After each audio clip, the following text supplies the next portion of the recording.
Introduce you to Dr. Philip Tan.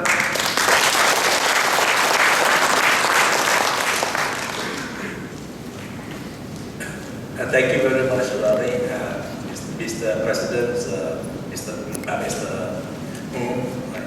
I'm so happy to be here in Singapore today. I don't come down very often to Singapore. You can always contact me by email. I think my email, I'll leave it to you. My handphone are there. If you have anything, you need any help, do whatever way. I'm not only doing this for Malaysia, Singapore, I also do this for people in US, in Jamaica, England, in Australia, and because they always come to me to how to actually trace it and how to construct it in a form of that way. You see on the charts there. You can see, when I first started off in this, I was just doing it for my children. It was a school project, how to trace your ancestry.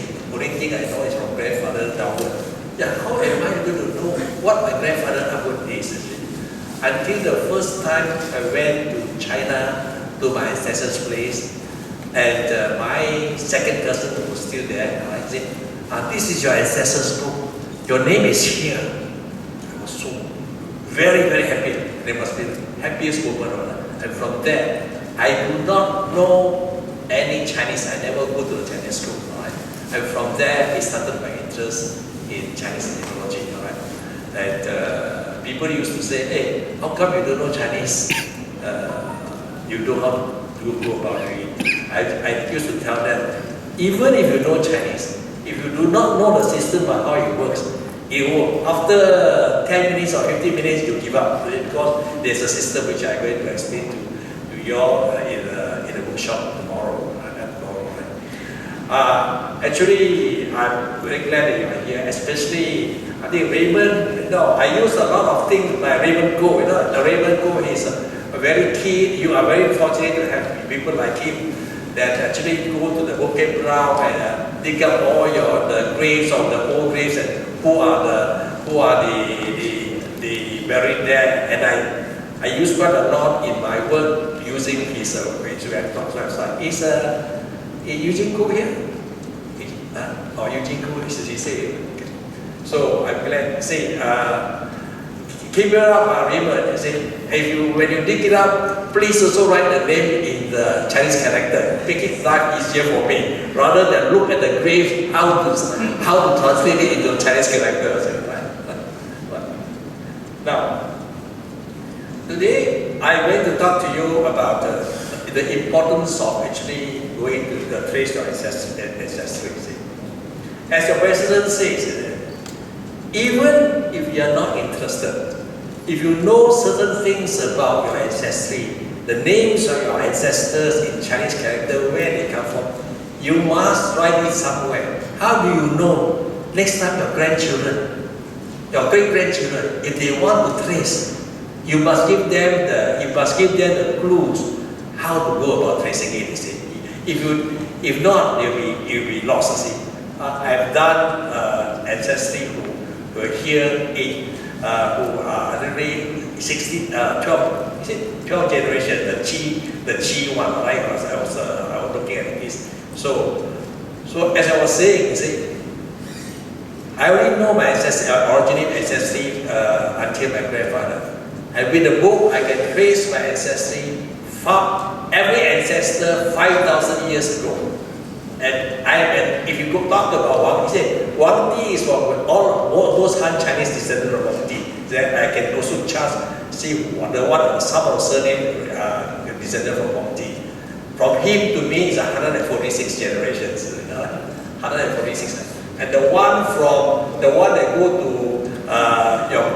the one that go to Fujian, to me I think 45. The one that go to Yongchuan is 33. So anyway, those are you getting into, right? Now, many of us would have either forgotten or have any very vague memories of our ancestries and our family histories. As we reflect upon our lives, there could be moments lingering in our thoughts to ponder over the following questions. Who are we? How is it that we are here today? Why did my ancestor actually come from originally? Why did he left his place of birth? What was it like when they first come here? What are happening now in this place we are landed in? What are happening in this region and all over the world today? Were they like it? What were they like in the past?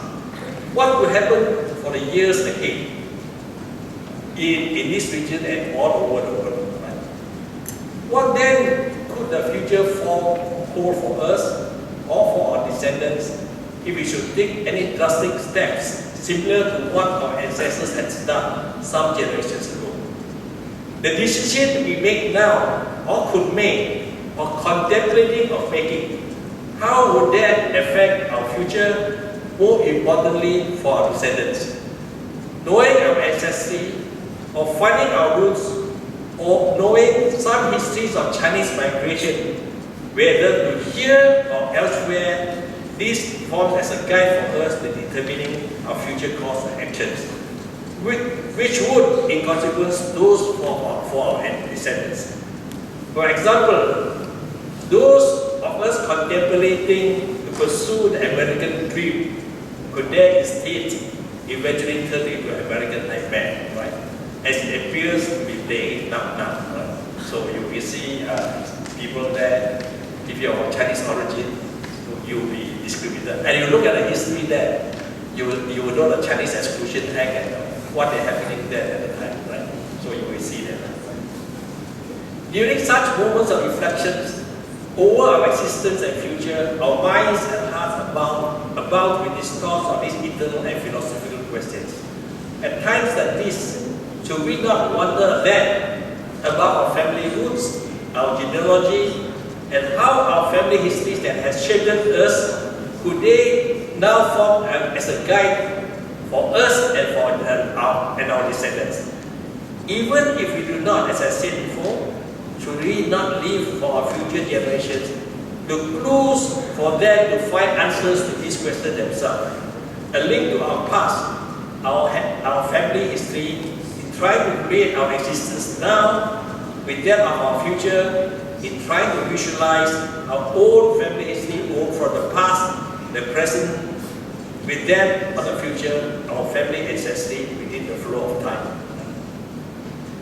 The questions to this answer could often be answered and glimpsed over our own family histories that are often captured within our genealogical records. That is, if we have and continue to keep some records of our family genealogy and therein recording our family histories. In the words of Alex Haley, the Pulitzer Prize winner, in every conceivable manner, the family is a ring to the past, a bridge to our future.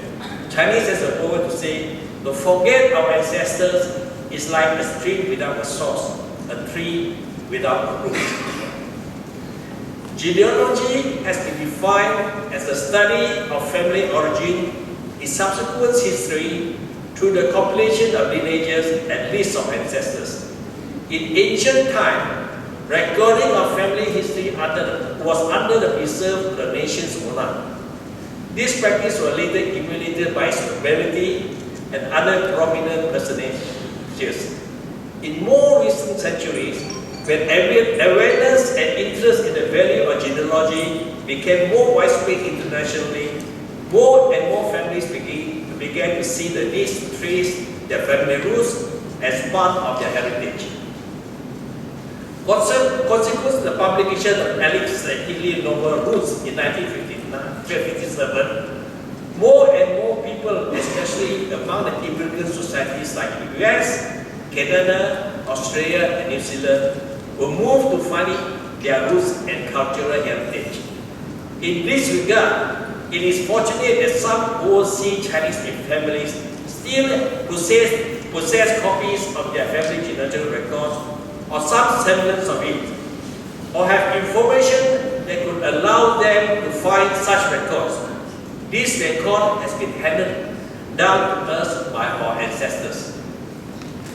Now, I'm going to talk about Chinese soil. What then is the relevance of our Chinese genealogy in this modern time. For us, it's a case of continuity, a continuity of the history of our past with that of our future. For many of us, it could be just be a case of rescuing or preserving our past for posterity. It is also a case of our culture, a culture that started from times immemorial and ideally should be handed down for perpetuity as it is that of our own family history. It is therefore a treasure that we should preserve and pass on to our children. Chinese has developed a system of recording our clan history, our ancestral lineages. The Chinese word for recording such genealogy as well as for family trees is jiapu, and that is the Chinese word for jiapu. Jiapu is a unique Chinese cultural heritage and has been practiced since ancient time by the Han Chinese and our forefathers. Gradually, other races in China follow the same practice. No other culture has a comparable history of keeping family records and over such an extended period of time. Family has always been of supreme importance in Chinese culture. As such, handwritten genealogical records of individual families and clans were produced painstakingly, methodically, and periodically updated to keep track of their origin, subsequent development. This was preserved reverently and handed down from one generation to another. That these efforts ensure that in China 5,000 years of history, there was no dark ages to the evolution of the Chinese society. Many families anywhere can at best trace their roots no more than 5 or 6 generations. While every country has its own method of genealogy, Chinese have developed ours into a fine art with distinctive characteristics and a flavor all of its own. It is possible for many Chinese families, including those who have migrated overseas, wherever we might be, to trace not only our roots, but over a much further back in time than any other people.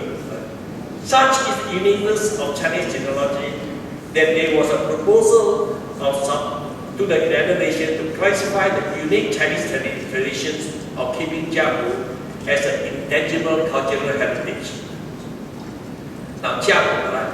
That I talk about jiapu, right? Jiapu are essentially private documents compiled by the family, the basic social unit. It usually begins with a progenitor. The progenitor is the first one that goes to the first one that settled or the move to a new place and started his family there, and should aid with the contemporary generations that draws up the genealogy. It is therefore, if it is there, could be records and the histories of it also record the history of preceding generations. Subsequent generations will continue upon it. Jiapu is traditionally compiled by elders of the family to honor the ancestors, motivating the continuation of family tradition, recording ancestors' achievements as passed down as family heirlooms to be continued by future generations. In older time, and increasingly being done now in China, Chinese jiapu usually updated every 30 years. This would traditionally be the responsibility of the head of the family, but usually done now in a larger clan and translated to a wider coverage to the history of the same surname clan, and will often be referred as Zhu. As jiapu is sometimes also interchangeably referred to as Zhu. To be more exact, there is something different. I just put out that particular Zhu. Somebody, only 2 weeks ago, said, I got this book, my father just died, he got this thick book, I don't know what is it. And he knows more Chinese than me. He knows Chinese than I know. Just show me take a photograph, he showed that. That is is your Zhongpu, your next he already has it. It's a thick book. She doesn't know what it says. So I have not had a look at it. This is from this is the Hakka one, the Hui from the Yongting, the southern part of China. The more the Hak I call it the Hokkien Hak, is it correct? Pardon? Open Hawk is this family.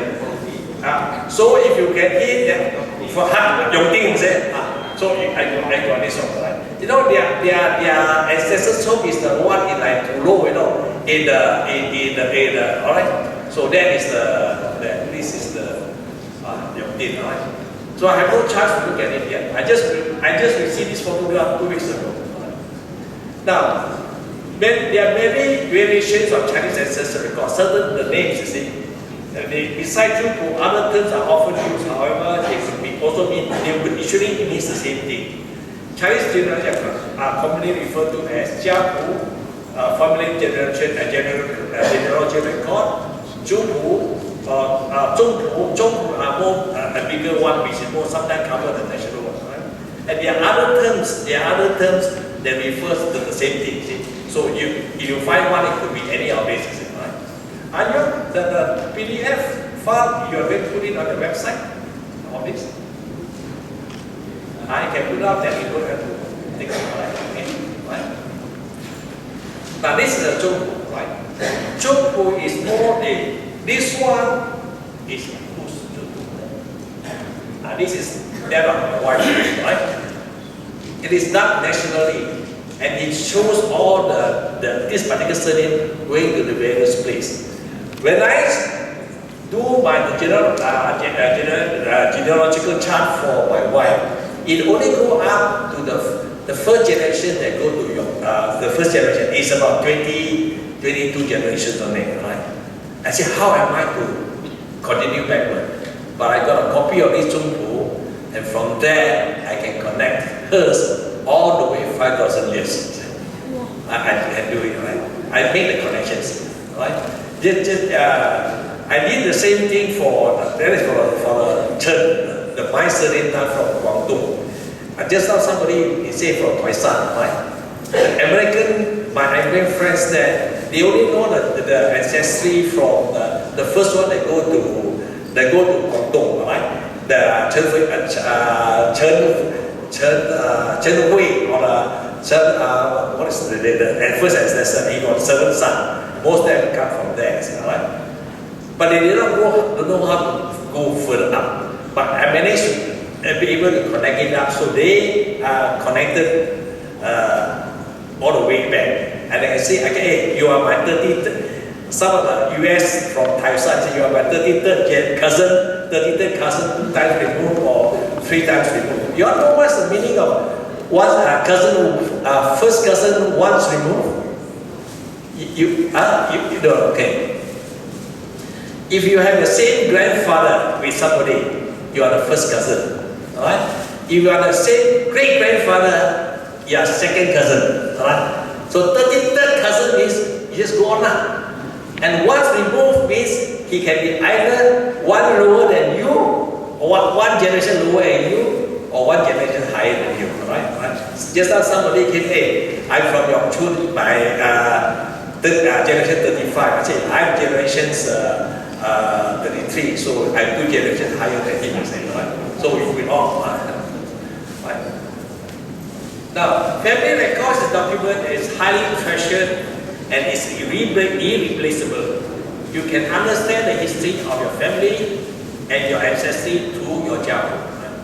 When we read and understand our Zhongpu, we will not only understand our family history, but also that of the community where our ancestors were located.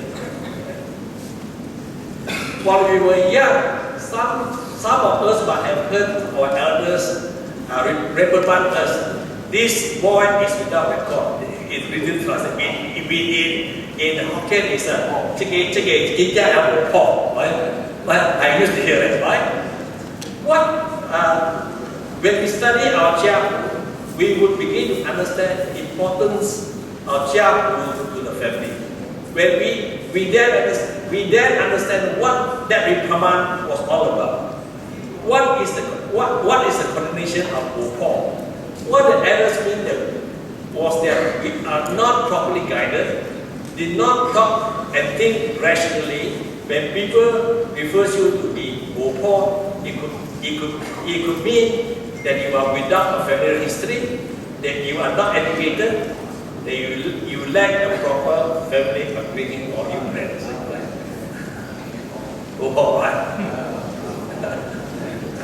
Before we look at the contents of what a Jiapu or Zhupu, maybe we should examine the rationale. While our ancestors record Jiapu or Zhupu only contain one surname. Our life begins with our fathers. Theirs with our grandfathers. They engage with them on. What then is the rationale of Jiapu, Zhupu or Zhupu containing only one surname? Let us examine the following chart. Now, this is my grandfather, my father, myself, and my son. Right? My grandfather married to a Lim. Right? So my father would have Tan and the Lim. Right? My father married to a Right? So I would have been with the blood of Tan, Lim, and right? I am married to my wife, which is E. So my son would have been Tan, Lim, Wong, and E. Right? So if you do this continuously, you imagine this is only from grandfather now, right? So if you go for it, everybody will be almost the same, right? So if this to go on indefinitely, all of us would be the same. We will not know who we are. As such, recording of family ancestry is for the same surname, and this has been done since ancient times. Jiapu and Zhupu therefore records the family line from one surname, even that is only for the male descendants. If at all, Zhupu usually have only minimal details for the woman in the family. Female members are supposed to be married out of the family. When married out, their children are to follow the surname of their husbands. They will not be returning to the family bearing the surname of their fathers. Their names are at many times be mentioned. May be mentioned in both the family and the in-laws too. However, their clan names may only be mentioned sometimes only the clan name in the in-laws name, in the in-laws or Zhupu, maybe only in the clan's name. If you look at the Zhupu, sometimes only they mention the surname of the wife, but usually they do, right? If Zhupu is to record the children of the daughters, then Jiapu will not have records of a particular surname, as other surname will also be recorded. Even with one surname, through geometric progression, is already complicated enough after some generations. Very often, when we attempt to check your lineage in the Jiapu, we may be able to do so after a few generations, but before long, we soon lose track of it, especially when you get the Jiapu. The family record will show changes to the family history, such as which generations settled at which places, which generation members migrated to what other places, and also record clan members' achievement. In this regard, it would track the growth of the clan members by recording in details their political, military, academic achievements. It also elogizes the clan ancestors and encourages future generations to pursue worthy causes to maintain the good name of the clan.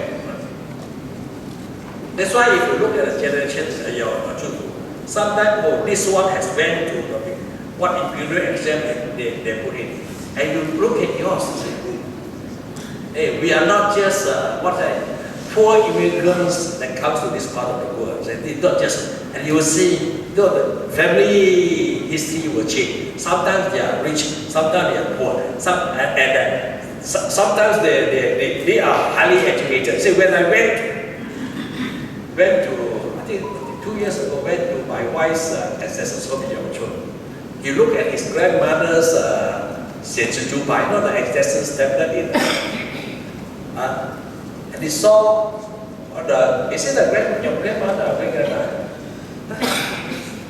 And the grandmother's father said, at first time he said, hey, my grandmother's father is a 大学生. Oh, I didn't know. I got ancestors who went to 大学生, I said. So it is that. Because to the Chinese in China, you are, when you're educated, is very important to them. Right? Now, what then can you expect to find in your jiabu? Usually, a jiabu may cover the following areas: the genealogical preface, the preface could be in I will talk about it a bit after later. Could be in classical, not the classical, in the Wenyan one. It's the classical Chinese, right? And there's no full stop and no comma sometimes, right? But don't worry, right? If you want to study that, you can come at the later stage, right? It's the first thing is to trace your ancestors first, right? I will explain to you later. And then there are generation rules that you as a clan should follow. Don't get excommunicated to the private clan. You get your name removed from the clan. It means if you bring disgrace to the clan, they may remove your name from the books, right? It could be. If you read, if you watch the Chinese, what is that? What's that? What's the Sumei? What was the one on your clan? The one last time. What's that? The one whatever. And you will see when you will look at in the series when the man want to remove him, he's so you can cut off my hand but don't remove, cut off my finger but don't remove it from my, because he'll be nobody with the things, right? That was really Then your family structure, what you must know, you must study hard, or you must all the kind of rules they have, and the origin of your clan, and they will give you get a lineage chart, and then probably you have also the generation's name, or sometimes you call it the generation poems, right? And the biography, sometimes the biography of certain of the important people in their ancestry, right? Records of honor and merit. So if you have gone to your imperial exam or whatever exam, they will record it there, right? I remember looking at my wife's tube, it was done in 1928, I think, 1930, right? One of the family there, in earlier time, they would record what properties he has. You know, what the properties the ancestor has. The map, and then it will show you also the maps of the. No, I'm not saying these are something the jiabu and the more modern time. They will show where is the location of the graves, or where the rest of the map showing the location of the graves and the rest of and where is the location of the ancestors home. I will cover some of these in my talk, right? Now this is quite a modern, what is that, page of a joke, right? It usually contain, usually about 5. You see, this one has 6, but anyway, usually have 5. This is another one, right? Then you see, you will see that here has more details, right? It has the name. These are the son, and this is the branch that comes down, and you will see 5 generations. Then after here, you have to, let's say if you are from here, then it goes up. Then you go here, you have to go to another page, you see. Go there. So if yours is in this chart, it's a question of going from one page to the other page where these ancestors will be at the bottom, and it will be another 5. But the thing is due to geometric progression. The next page may be 30 pages away, you see. And if you've got an old one, they may not reference you to which page. So you must know a system of finding it. If it's in this chart, it's much easier for you to fix, you see. But it could be like that, alright? This one actually shows you, but this is, I mean, take the first for these 3 generations. Let me, this is a person in the 8th generation. Can you see okay, this is a person in this generation. And this is his, he is the second son of this person. So you know that if he's a son, that means he will be the father. And this is a profile of this person, the 8th generation person. You will see, okay, I put you, you will see that this is the father, and Chinese have not only one name. I will explain about the names. And this is his other name, the Hui. Alright? This is the Hui, this is the Hao. Right? And this is the surname of the wife. And you will see this when is this particular person is born and what time he is born. This is what time he died, what's the date of his death, and what time he died. And this is the date of birth of the wife, the death date. Then here, you can look at this one, alright? They say he got 4 sons. This son is adopted out within the clan. He is stated there, right? This son is adopted in the clan, and this one is the second son, third son, and fourth son. This one he said got 8 daughters. 8 daughters. This one had 4 daughters. And for this one, they recorded here. Girl, 2 person. So these are the 2 daughters. So all these are recorded the same, right? Later on, I will show you one that actually, when he achieved, let's say, a career achievement or military achievement, it will also be recorded there. Now, this is a more modern one, right? This is a more modern one, and this shows you that this person, this is a person you're talking about. He's in the number 1 generation. This is his other name. This is another name. I will talk about this. There was a Zhi and there's a Hao. And whose son it is? When he is born? What time he is born? When he died? And what time he died? And this is his death at the age of 86. Right? Then he got 2 sons. Then he had to look at him. Then he had to continue to look at the son. Usually, you look at yours first and trace upward. So let's say if you are here, if you are you trace who's the father is easier, not the way down, because once you trace it down, your 2 sons, which one you have to go? But you are interested in your own ancestry. You want to, first of all, you trace your father, who are his brother, then you trace your grandfather, who are his brother, trace your great-grandfather, who are his brother. It's easier to go from your side, the lower side, to go upward, right, in tracing, right? Now this has more details, right? This is for 1 person, right? And if I go in, I will explain this in the workshop here, see. This is more to teach people what each of the thing, what each of the character means. See. In doing the tracing of an ancestry, when I first gave my pupil, I don't even know how to do this. I don't know how to read. Someone, how do I do the type inside? I don't know how to type. Right? Because I don't know pinyin as well. Right? So how am I going to do? Right? Now, for me to write 5 words, I had to send it to my wife's nephew. Can you put it? They said it took me 1 week.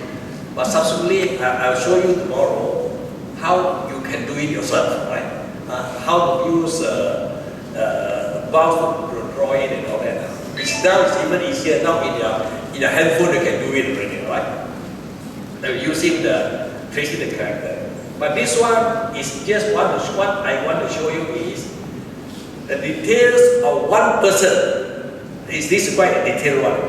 When he's born, who is his father, what are his other name, what is his achievement, how many sons he has, alright? All that is all inside there, right?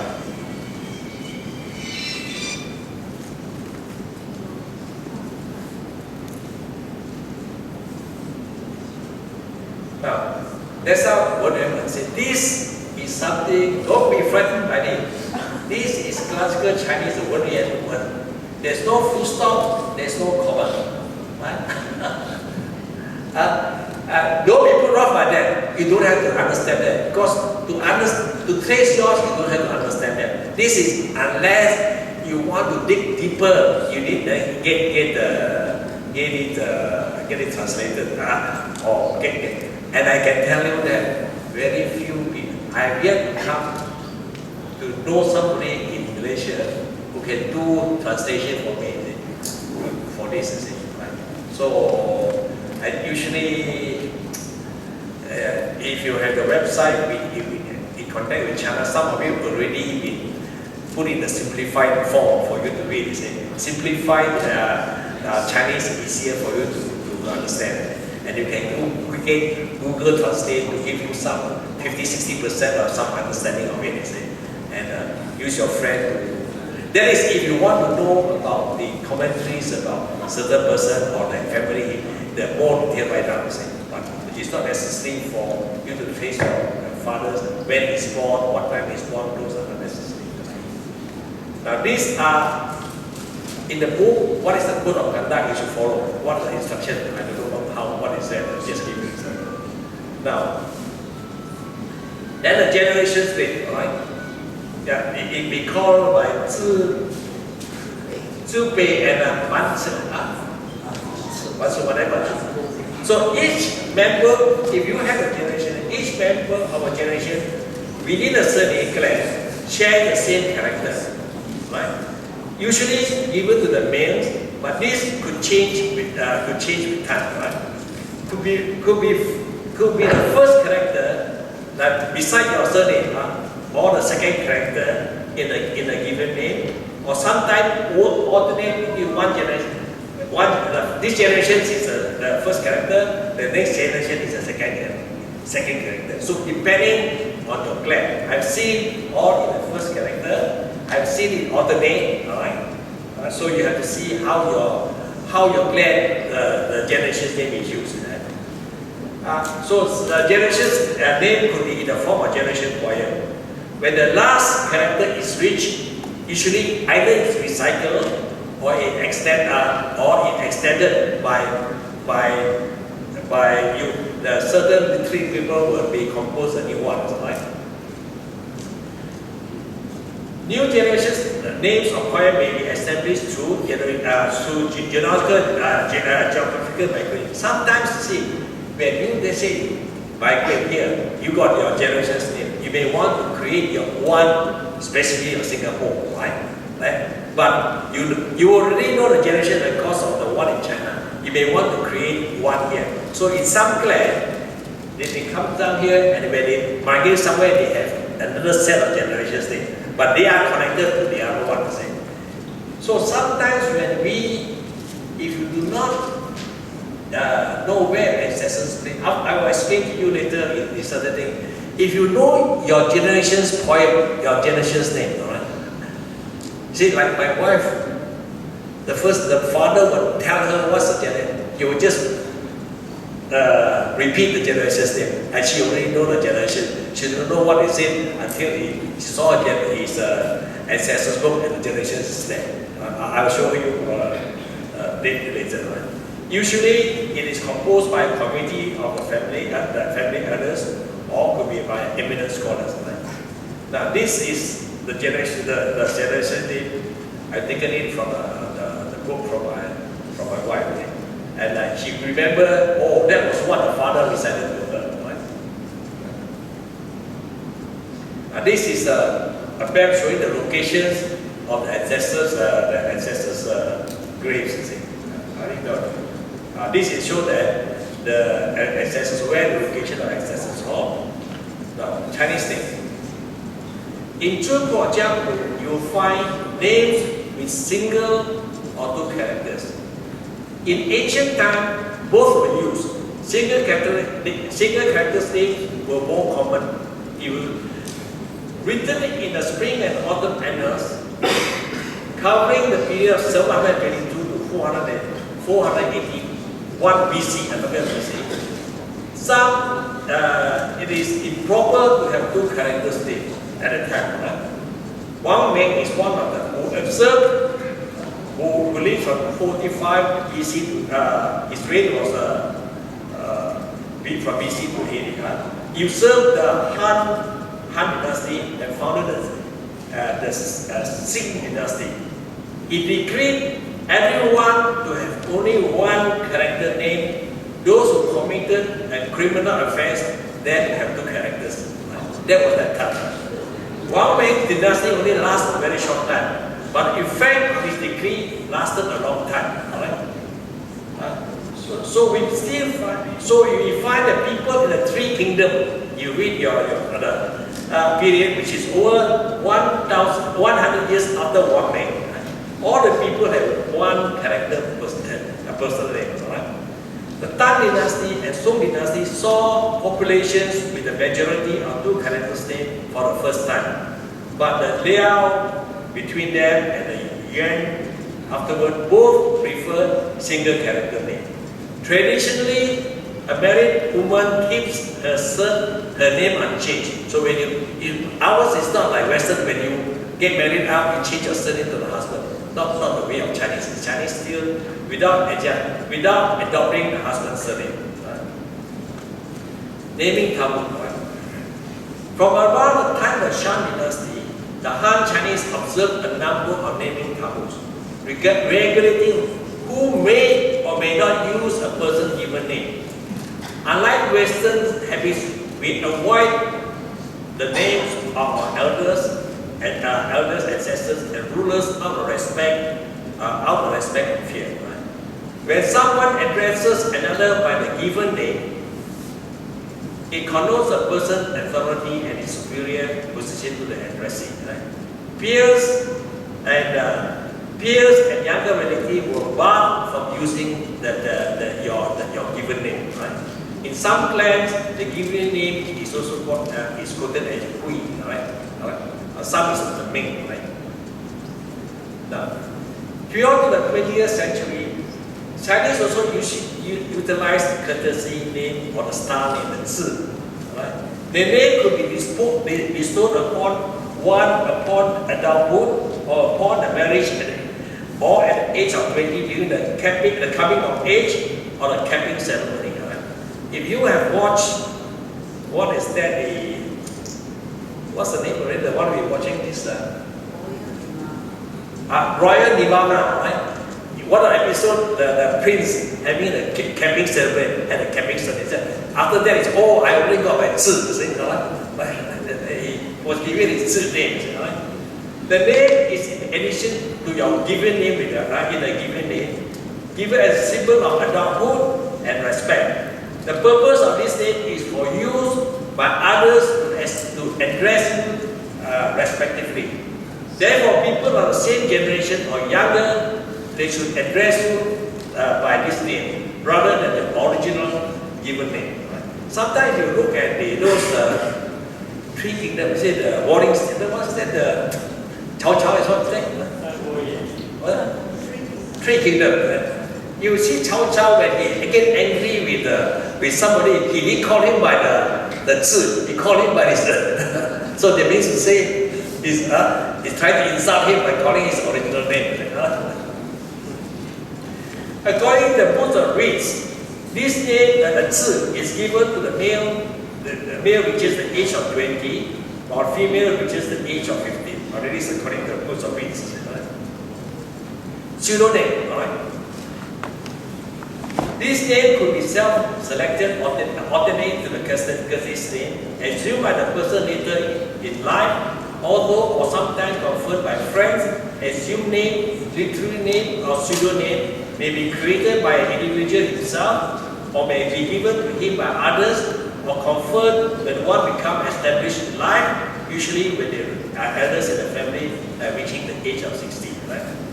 Tradition could change or evolve to the passage of time or resulting from the movement to another place.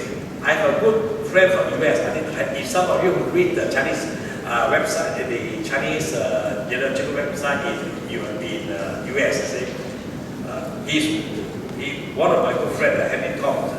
He's from Taisan, right? He said, how is a pot adulthood? I said, no. So anyway, I said, if your plan say how is a pot adulthood, so be it, I don't argue with you. Right? But from mine and from most that I see, 知 is when you reach adulthood, right? How is when you're old, right? And you look at your children, you see, right? So anyway, those are, I don't want to argue with him, right? Now, posthumous name, right? Is Don here? Don here, right? So, see, sometimes, especially what I find in Malacca and Singapore, on the grave, they put the posthumous name. And if you look at your ancestor gate, it's a posthumous name. Because posthumous gate is given only when they die. And you would normally you would know that name anyway. Right? You only know his Tzu or his original name, you see. And sometimes when you look at the grave, looking at this posthumous name, you will not be able to. You must look at, because on the grave you also put the children's name, so you have to recognize. Look at children's name, and from there you can know this is the ancestor of the children. So that's what I find that sometimes like okay, who's that? Is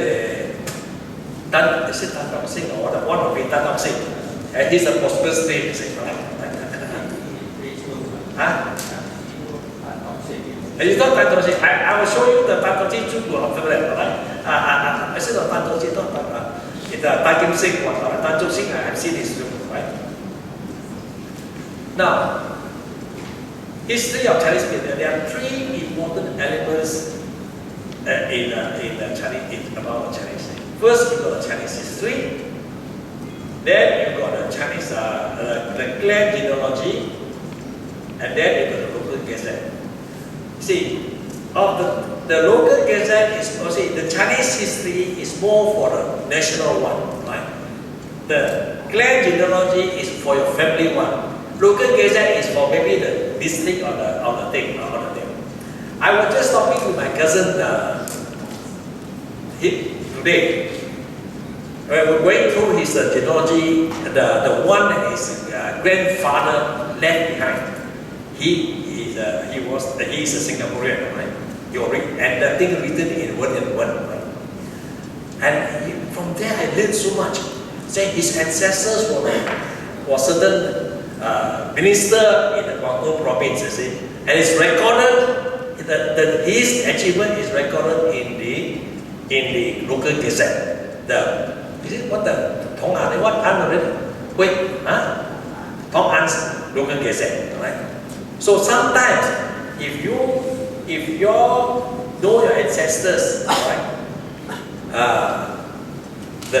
Is a Guan, and if you search in the local gazette, you may find something about him, right? Now, it is a well-known fact that Chinese is among the most family and history conscious of nations. From ancient time to the present, the countries has its history, region have their local gazette, and family have their genealogy. If every dynasty compiled its own dynastic history, documented major events and outstanding achievements for posterity. In addition, district government also record in their gazetteers or local records important aspects of local history, local conditions, and how special customs develop. They will be of interest to their inhabitants, and their outstanding people are also recorded therein. Right? And family genealogy records describe who your ancestors were, how they developed their kindness and achievement, provide instruction from the ancestors to be remembered, distinguish which group you belong to. Of these three records, Chinese genealogy has the longest history and is the most influential. Keeping of Chinese history and keeping a local gazette follow the tradition of keeping family records. When China became a communist state in 1949, there appeared to be a stigma to be Chinese, especially among many Chinese overseas. Chinese rise as a global power today is now acceptable, if not fashionable, for many in other parts of the world to claim Chinese ancestry and to search for their Chinese roots. Right? If you see some of YouTubes that you know what's his name? Polar medicine. The Jamaican lady, she's like a Negro, but the grandfather is a Hangan, right? And you're very interested in search for polar medicine and how he traces ancestry. In recent years, increasing numbers of individuals with Chinese ancestry and embark on the satisfying journey of reconstructing or of finding their family Chinese ancestry and histories. History is oftentimes written from micro level, or the micro level perspective. However, it can be viewed from the lens of micro historical studies. In actuality, both types of history are needed. They complement each other. Macro history sometimes lack or gloss over the rich and complex details found in everyday life. Hence, micro history, such as family histories, can alter, shape, challenge, or enrich histories written on a micro level scale. However, micro histories is, in order to have brevity, relevance, and breadth, need also to be studied in the broader context of macro history. Sometimes I remember, I think what Teresa was talking about, understanding, if you look at the ancestry, why our ancestors come back, then you have to look at the history of China. What actually happened at that point in time, right? What? It was during very difficult time. Right? If you look at each level of history, the Peranakan probably they come in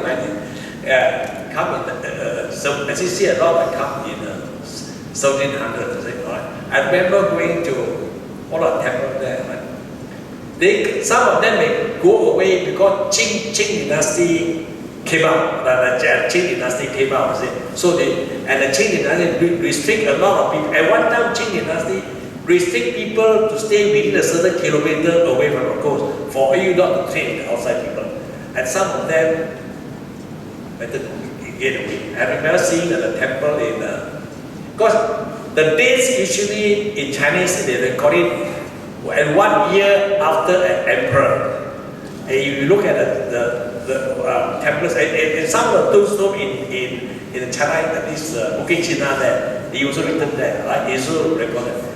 Rather than telling which dynasty, which emperor, after which year the person was born, he said, Long Fei, the dragonfly.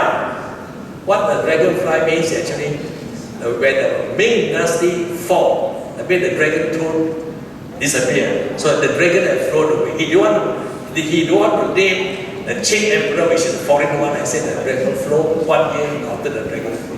There's a temple there.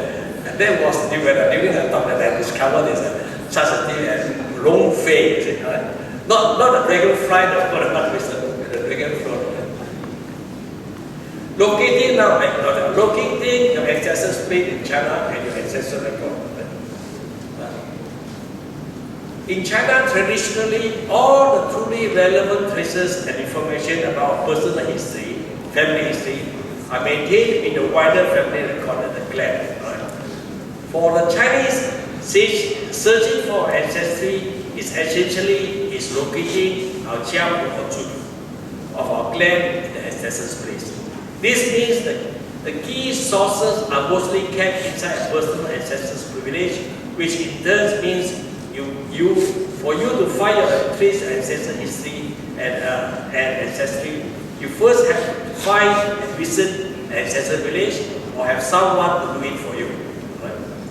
Now, there are two important requirements for you in tracing down your Chupu and Jiapu. Right? Even if you get it, you still need it. The name of the ancestral village in China, the name in Chinese character of some of your ancestors, towards the adjective.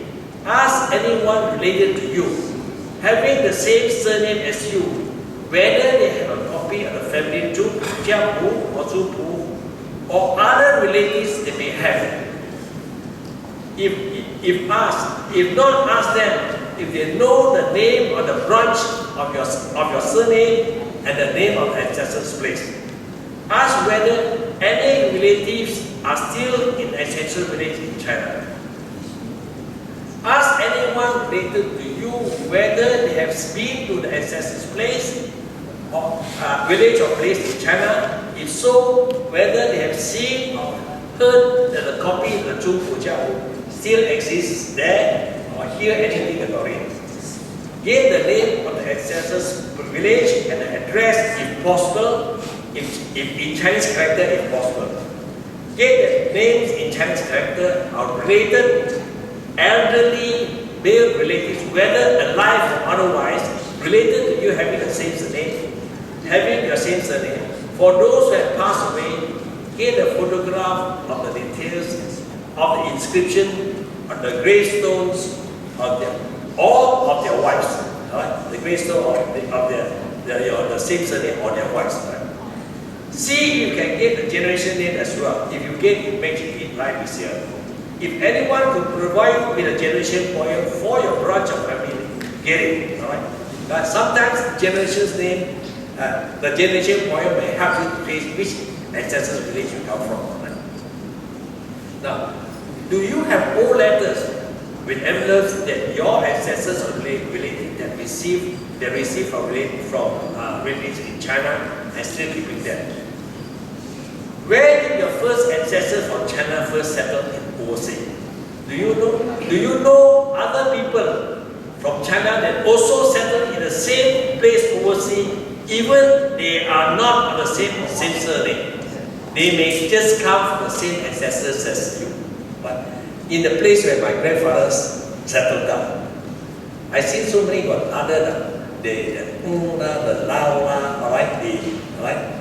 Finally, I find not the Go, the Lao, and these other towns around. Actually, they actually come from the same ancestral villages. Right? So if you don't know, do you still have any documents that your ancestors kept and still exist?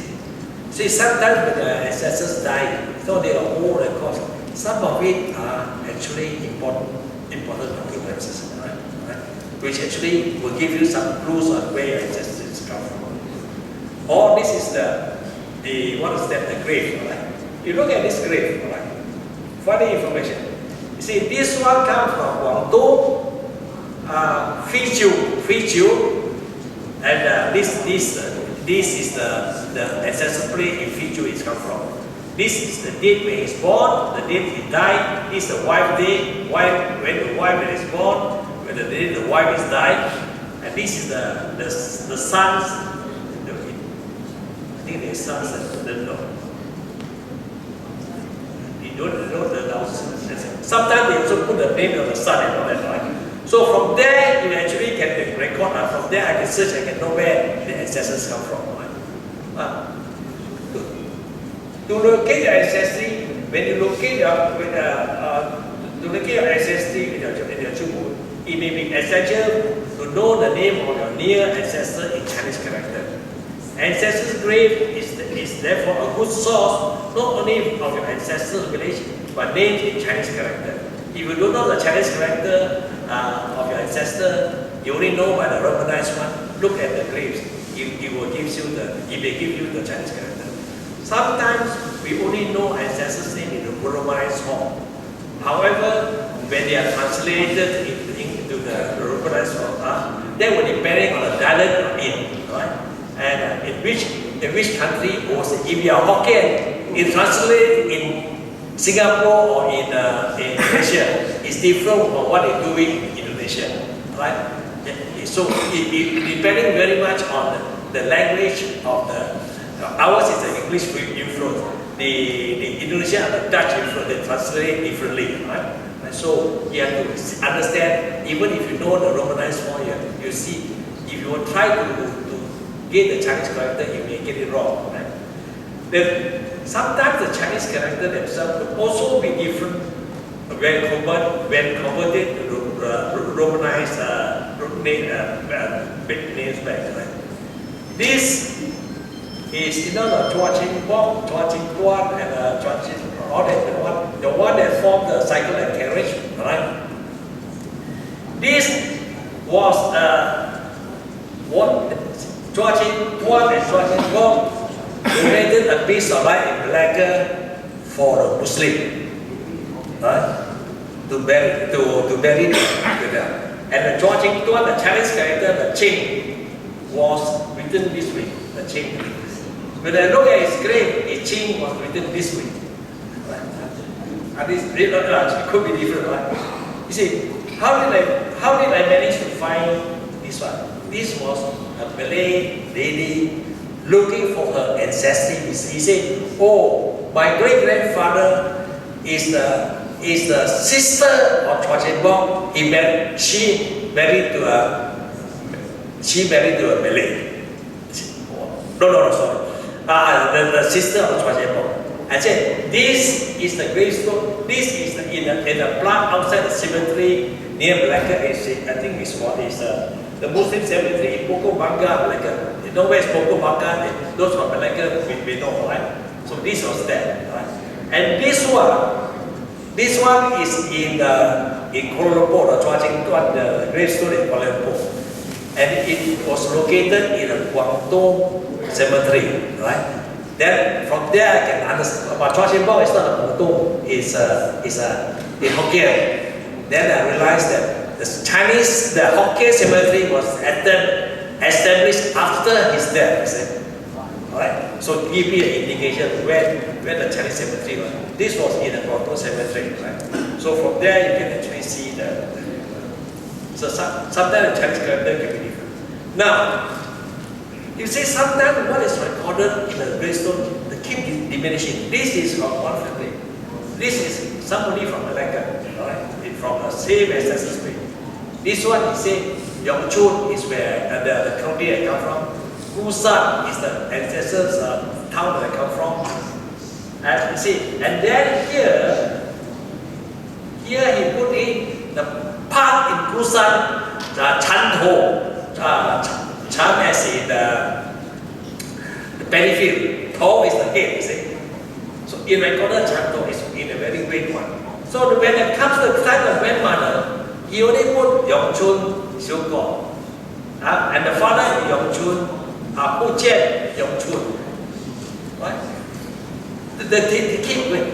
And this one, we have managed to find it is because of the Chan Ho. We know Xiu Go, but which part of Xiu Go? Which part of the family tree are you from? Right? Which part of the same family tree are you from? When he found the Chan Ho, I know he comes from that house. And from that house, we know his ancestry. Without that, we would not be able to find it. Right? This one is another one.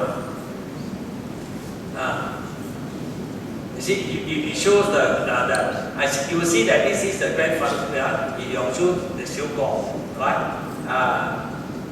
Xiu Go is the old name. Now it's called Busan. Sometimes when you search, people who are here, they remember the name is the old name, but sometimes the name has changed. Sometimes it go to the subdivision, it go to a different county also.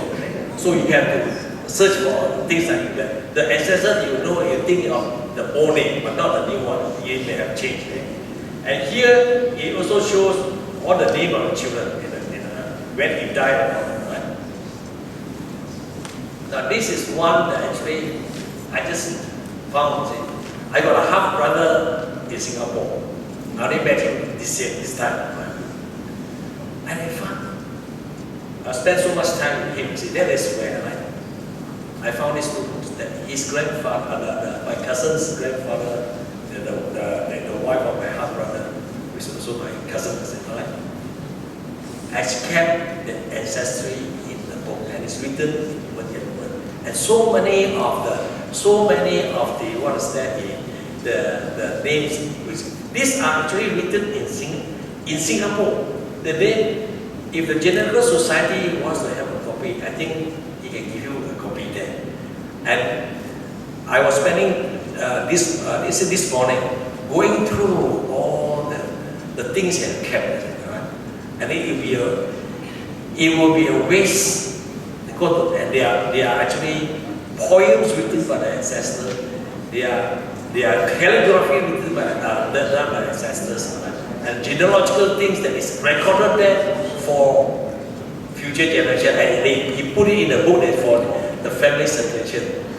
And now some of them are not interested. Only my half brother was keeping it. I found it so interesting.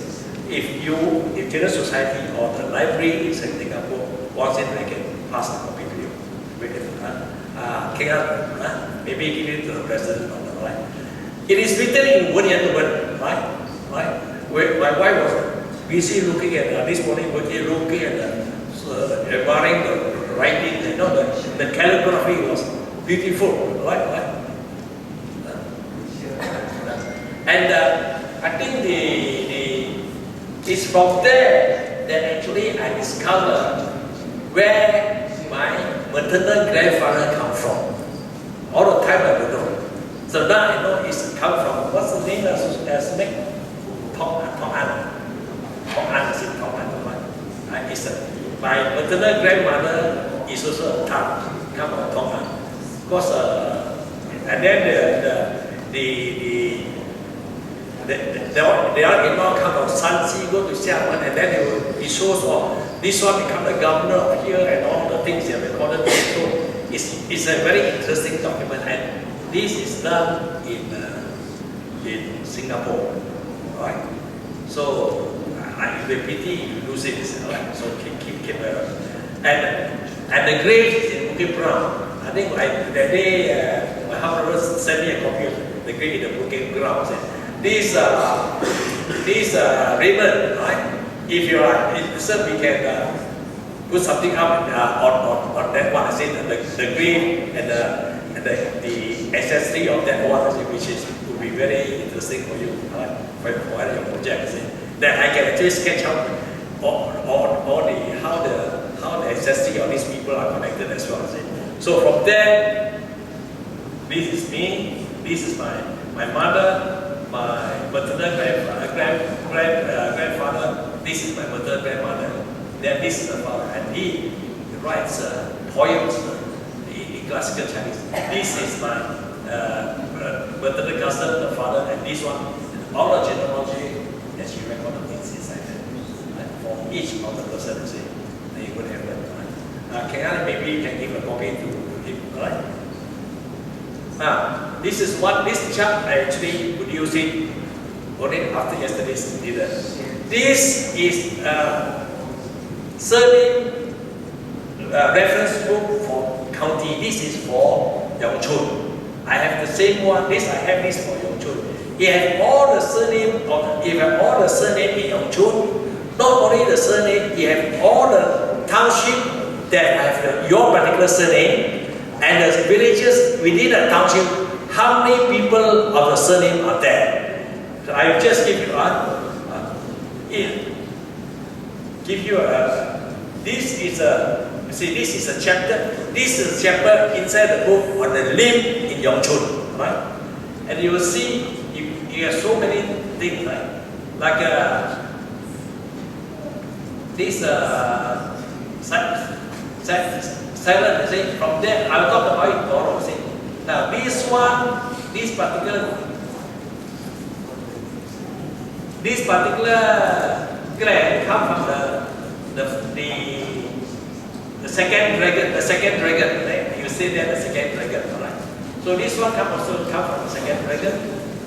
And this one come from the sixth dragon. You see, the first thing that comes is Fujian was, I think, a certain year. After that, there's one generation that produces nine sons that was important governors of very important officials of various places. They call him like the Jiu Mu or something like that, right? And most people from Yongchun come from one of them. So inside the book, he said, even if you do not know the ancestry there, and if you know that you are from that village, you know you are actually coming from which of the nine. If you know which of the nine, you already can know what of the the earlier one, even if you do not know the later one, like for example, you heard about this Machu, the goddess of the sea. It's come from the sixth dragon. Alright? I had the ancestry down to her. She is not married, right? But you know the ancestry. And you know that just somebody talking about the one that the Lim fella, the Fucho that fights against the British against the on the opium. This is it. He also come from there. So there I show you. I download this just to see one other thing, right? It shows. I think in this limb there are about 40 different limbs in Yongchun, right? And then what are the ancestors book they have? Which place have what ancestors book? And okay.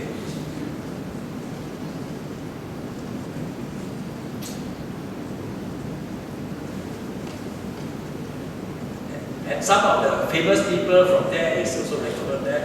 The history of it is recorded there. What I want to show you is actually so much of the limbs. You see here? These are a town in here. This town, Dong Ping, is that right?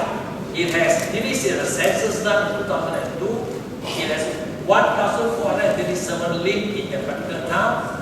And within the town, there are all these ancestor village there, and how many limbs they are. So it shows of this. And this one is the one where I come from, Busan. And these are the limbs inside the ancestor. See, you will see that in the Busan has very little limbs. Whereas this here, the Dongping has a lot of limbs. Right? And then you will see this one. When this year was the first edition, when it was updated, the latest update was 1996 was updated, when it was updated. And this one has the generation's name. So sometimes, if you know the generation's name, your own series of generation's name, you just compare here. You don't know where it comes from. If you come to the same generation, have the same generation's name, a series of generations, you actually come back in, know where it comes from. So, there are many ways of actually going about it.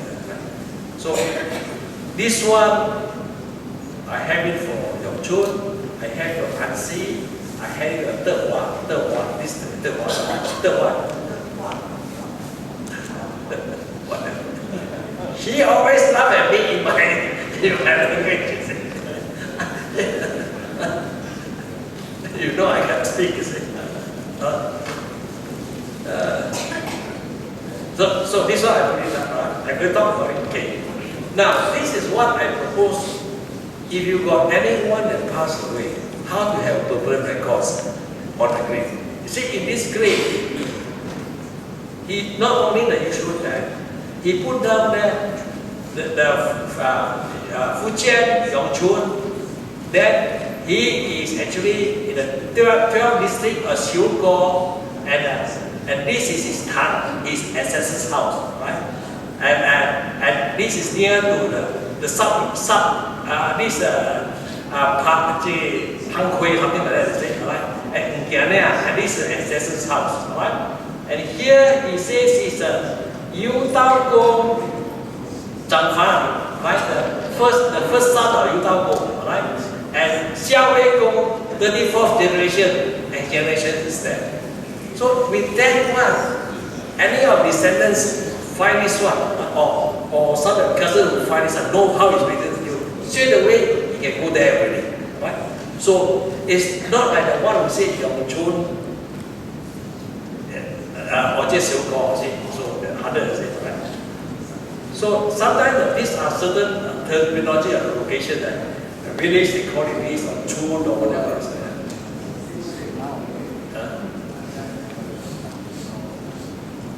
Finding that in Hokkien is not enough.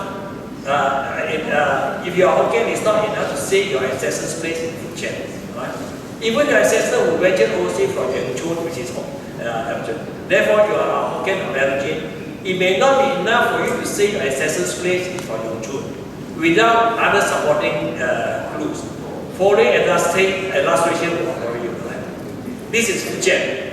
Fujian, there are so many municipalities, right? And Guangzhou, Zhuanzhou is only one of them, right? Yongchun, this is Fuzhou. This is Fuzhou, right? And Yongchun is only one county in Fuzhou, right? So you check Fuzhou, right?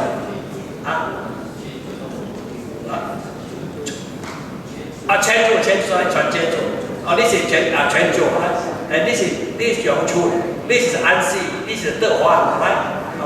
And this is Nan'an, right? So Jinggang is here, right? So you see so many. So knowing it is this is Yongchun. Look at the number of places in Yongchun. And my place is Xiugong. It's only one dot inside there. And Xiugong, this is Xiugong. And my place is Yogdeshore, right? And this is where my ancestors' house is. The dot here. This is maybe like Singlam or something like that in Singapore. But which part of Singlam you're talking from? Or whatever. Which part of it? Right? So this one I've seen a decreasing information with time.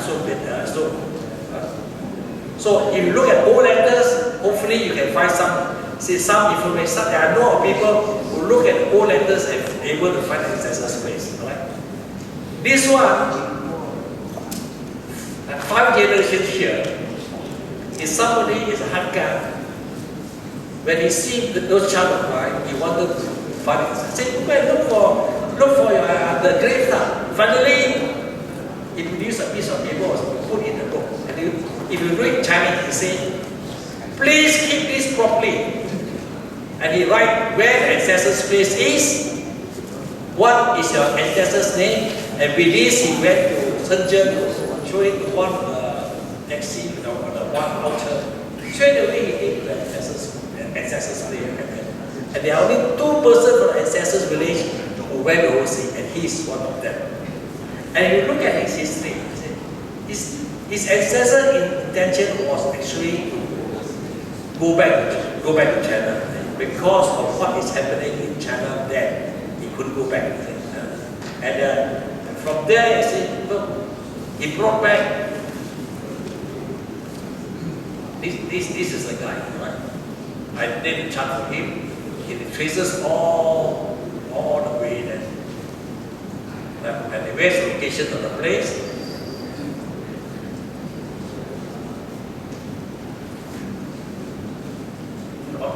It's all the way 5,000 years. And he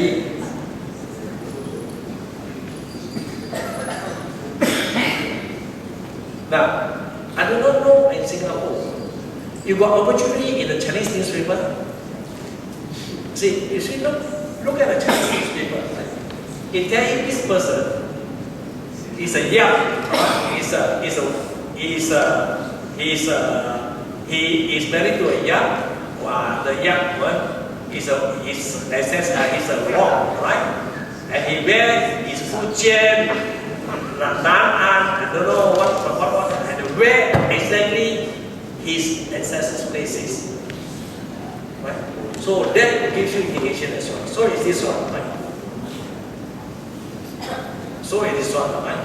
So if you Singapore, right? Sometimes I do a lot of fine. You still connect the old newspaper to the marriage or death, right? I find a lot of information there. It's in the archive, and you can search for it. I can for internet, I can search it. You have this all archive. It's easy for you to find somebody is there. Now, these are ancestor tablets. This one comes from Indonesia. He said, oh, in the ancestor table, they got hidden compartments to pips of people. So hidden compartments are actually to tell you what are the ancestry names. Right? So, and this is the one, right? This is the chief I mentioned in Malacca. This guy helps another chief from Australia when he comes here to help them to actually go into there and extract some of the secret, the names. She keeps a very good record of ancestry. Right? This is the one that actually my wife found about his grandmother's father. See, when first time he said, "Oh, in the ancestral table in China," he said, "Thai Xie whatever it is." But Thai Xie is nothing very big because it's only here. The main imperial exam is there. Right? It's a different. This is your warm one, right? I think I mentioned about this last time.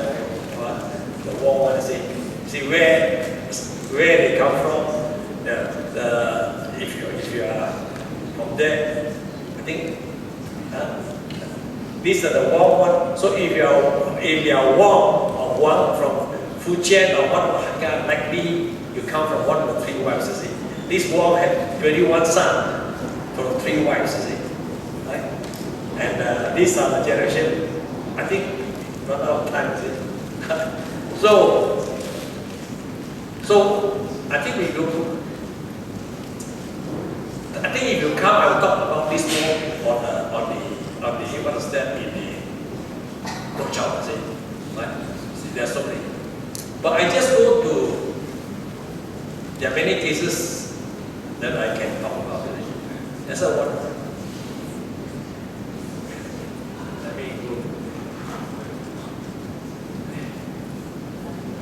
Yes, I just go to the conclusion. Right?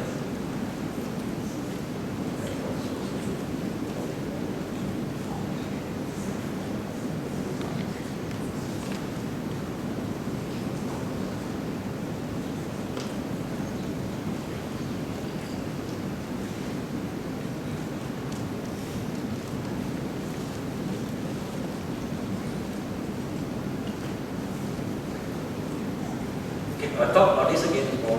Building your family tree in Genie and whatever.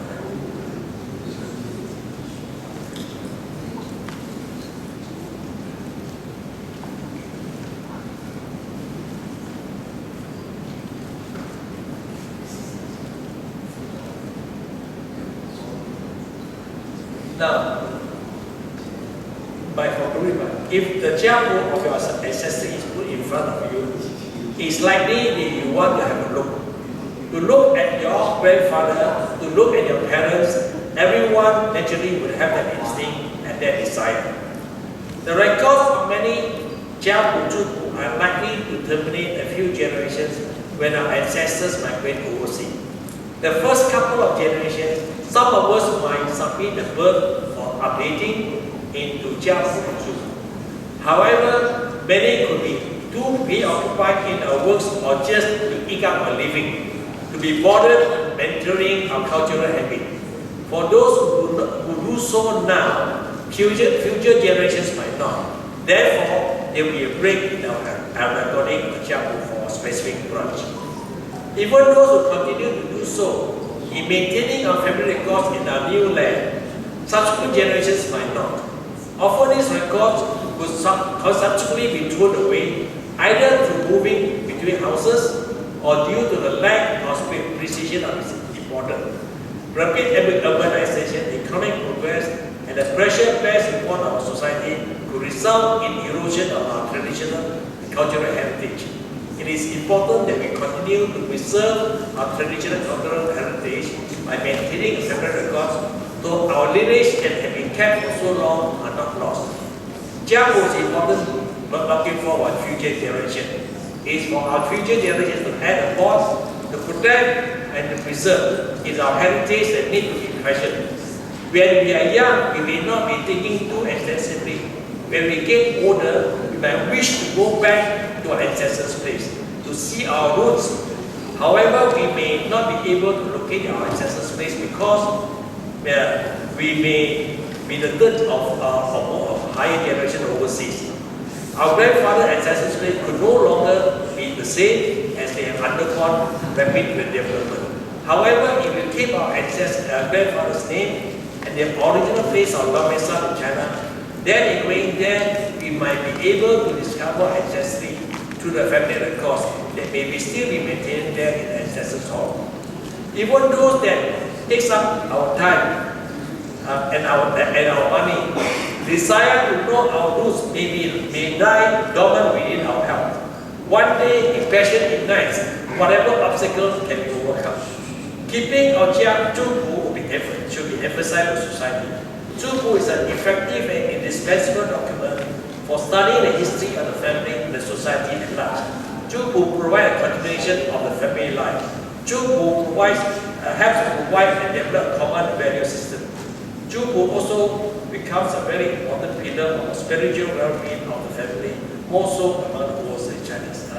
The keeping of Zhupu will play an important role to chronicle the history of overseas China. If we do not start taking some action now, the older generation would have passed away. Believe Singapore and Malaysian Clan Association, even if they do anything on Chinese genealogy now, they themselves may eventually disappear. It will be very difficult to resurrect the memory in time, the jump, if not considered. So, knowing our own family history and ancestors is not required to live on within our small pond. However, the fact remains, there's a longer history of our ancestors flowing through our veins. There's a vast ocean within our time that some among us may want to have a life even more meaningful and vast to explore. Knowing our ancestry and family history may be part of that. Learning about our family histories can serve to enrich our individual life in various ways. It can lead us to appreciate the hardship, challenges of what our ancestors have faced in providing for a better life for their families then, when they first landed here. Hope that insight may also inspire us to work as hard as well. It also broadens not only our knowledge of our own history, but also of the wider world. I think the rest. Hopefully, the talk has awakened within you consciousness that you have a rich historical past, the desire to venture out in describing your own personal and family history, your ancestors have left for you. In so doing, you may have a better understanding of your future. It also to urge you to preserve what your ancestors have recorded for you, so that you in turn could pass them on to the future. Do keep the past for the future. Thank you.